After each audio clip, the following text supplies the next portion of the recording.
Halo cuy, selamat pagi, siang, sore, ataupun malam dimanapun kalian berada. Apa kabarnya? Kali ini kita kedatangan project WTP atau Water Transfer Printing untuk kita aplikasikan ke bak kopling dan bak magnet Ereking. Terus di sini juga ada kupingan mata kucing ya, yang di sebelah tangki dari Ereking juga. Untuk kondisi blok kopling dan blok magnetnya di sini udah dicat silver sama yang punya. Kupingannya tapi belum diapa-apain, tapi tetap semuanya bakal kita rubah karena kita bakal pakai dasar warna hitam. Terus buat yang nanya apa sih bedanya water transfer printing dan carbon Kevlar, tentu aja dari serat, dari bahan. Kalau carbon Kevlar itu dari serat ya, contohnya kayak single seater ini. Terus kalau WTP itu sebenarnya banyak, dia ada motif kayu, motif kartun, dan motif karbon. Jadi tinggal imajinasi kalian aja mau pakai yang mana. Oke, seperti biasa untuk tahap awal semua proses cat atau WTP atau carbon Kevlar pasti kita mulai dari tahap pengamplasan media. Untuk tahap ini kita bakal amplas dengan grit 800 yang bertujuan untuk menghaluskan permukaan. Jadi kita bakal ngilain kayak bekas gerinjel atau bekas cat-cat yang sisa itu bakal kita hilangin, jadi hasilnya bakal halus. Terus buat yang nanya itu harus banget diamplas atau enggak sih, kalau menurut perspektif saya tuh ya itu balik lagi ke kalian mau dapat hasil yang maksimal, yang flat atau enggak, ya itu balik lagi ke kalian. Cuman kalau di sini kan pemakaiannya kita juga nggak tahu orangnya kayak gimana, terus media itu benar-benar flat atau enggak kita juga nggak tahu, jadi sebaiknya kita amplas dulu. Oke, untuk kupingan mata kucing di sini kan karena dia bahannya plastik, otomatis kita harus ngelapisin dia dengan plastik primer. Apa sih tujuan plastik primer itu? Ya namanya plastik itu kan bodinya relatif elastis. Terus kalau bodi elastis itu kalau kena cat itu pasti gampang ngelopek atau ngelupas. Jadi tuh di sini kita ngebutuhin yang namanya dasaran itu kuat. Terus abis di plastik primer itu wajib nggak sih kalau di epoxy? Kalau menurut pengalaman saya itu perlu, karena kita butuh dasaran yang kuat. Jadi itu balik lagi ke kalian mau yang hasil awet atau yang hasil biasa-biasa aja. Untuk aplikasi plastik primer di sini kita lapis sebanyak 2 kali dengan jeda kurang lebih 20 detik per lapis. Jadi kita bisa main cepat di sini. Karena si plastik primer itu kalau kita diemin 10 sampai 20 detik aja dia udah kering. Jadi kita bisa lanjut ke lapis kedua itu dengan cepat. Untuk epoxy kita di sini pakai brand dari Nippon 2000. Kenapa kita pakai Nippon 2000? Nippon 2000 itu kalau menurut saya itu hasilnya sangat keras. Jadi untuk dasarannya sangat proper. Jadi si catnya juga nggak bakal ngelotok. Apalagi kita juga ngecat di atas plastik atau bahan ABS itu biasanya kita pakai brand ini atau Pentagloss.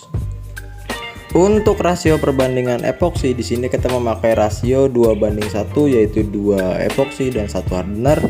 Terus untuk si thinner kita di sini pakai sedikit, jadi kita dapat hasil yang agak kental. Kenapa agak kental ya? Karena dasaran bakal kita amplas dengan grit yang lebih tinggi ya, jadi kita pakai grit di 1000 atau 1200. Kenapa? Itu biar dapat hasil yang flat. Oke, kita di sini masuk ke tahap pendasaran warna hitam. Untuk hitamnya di sini kita memakai kode seri Jet Black. Sebenarnya di sini kalian bisa pakai kode hitam metalik atau hitam solid atau hitam doff pun kalian juga bisa pakai. Di sini kita pakai hitam jet black karena menurut saya hitam jet black itu pantulannya lebih mantap ya, jadi lebih glossy hasilnya. Jadi kita pakai hitam jet black. Oke cuy, ini kita masuk ke bagian yang paling ditunggu atau bagian utamanya, yaitu melapisi media dengan water transfer printingnya. Untuk ngecek kertas yang hadap air atau enggaknya itu kalian bisa basahin tangan kalian, terus kalian tempelin ke dua sisi dari kertas WTP nya. Kalau yang ada kayak gel-gelnya atau yang lengket-lengketnya itu bagian yang hadap ke air, jadi jangan sampai kebalik. Kalau kebalik itu nggak bakal jadi WTP nya. Terus di sini kita bakal ngebuang gelembung-gelembung yang ada di WTP-nya itu biar nggak ngeganggu si proses pelapisan WTP-nya nanti setelah dikasih aktivator. Terus di sini kita bakal ngasih tips setelah si kertas kalian taruh di air atau di media air, itu jangan kalian tembak aktivator dulu. Kalian tuh jeda kurang lebih 30 detik sampai 1 menit, biarin si kertasnya tuh berbaur atau menyesuaikan diri dengan si suhu air.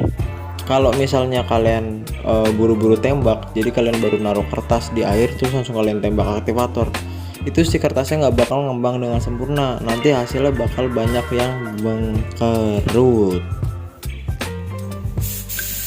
Oke, setelah kurang lebih si kertasnya itu mengembang sempurna atau dia udah nggak ngembang lagi, itu kalian bisa siapin atau kalian bisa tembak dengan aktivator secara rata. Untuk nembak aktivator itu jangan terlalu lebih atau jangan kurang. Kalau lebih itu nanti gambarnya bakal pecah, kalau kurang itu kertasnya masih keras atau kaku ya, jadi belum bisa ditempel ke media. Terus untuk proses pencelupannya usahakan tangan kalian tuh jangan kaku ya, jadi lemas aja, ikutin aja alurnya. Terus jangan juga ditarik mundur karena hasilnya bakal miring-miring ntar, jadi karbonnya nggak kelihatan real. Setelah media yang tadi selesai kita karbon, lanjut ke media-media lainnya yang akan kita karbon juga. Caranya sama kayak tadi, yang penting kuncinya tuh tangan kalian jangan tegang. Terus setelah proses pengkarbonan selesai, itu kalian kurang lebih jeda tuh 5 menit sampai 10 menit. Setelah itu media bisa kalian bersihkan. Jadi tuh kalau setelah kalian tempel karbon atau WTP itu pasti di atasnya ada kayak semacam gel. Itu kalian harus bersihkan dengan cara tuh disemprot air mengalir, atau itu kalian bisa gosok dengan spons yang lembut. Yang penting jangan terlalu kasar karena motif karbonnya bisa hilang.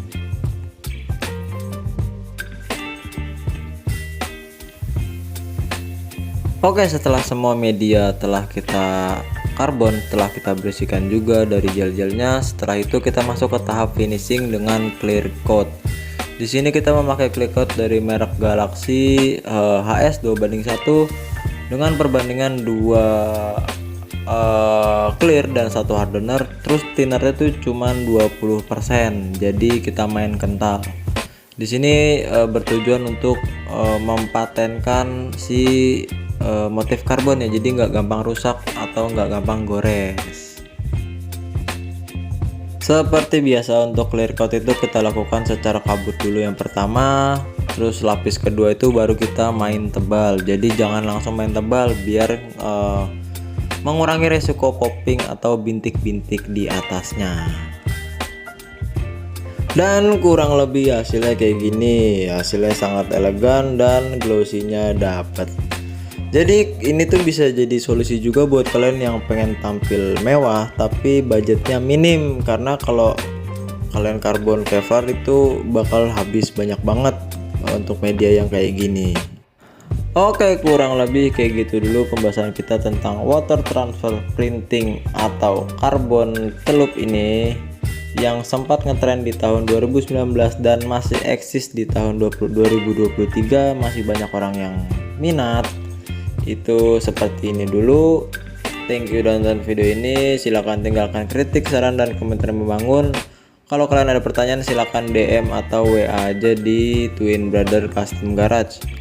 Thank you udah nonton video ini dan sampai ketemu di video-video selanjutnya. Bye bye.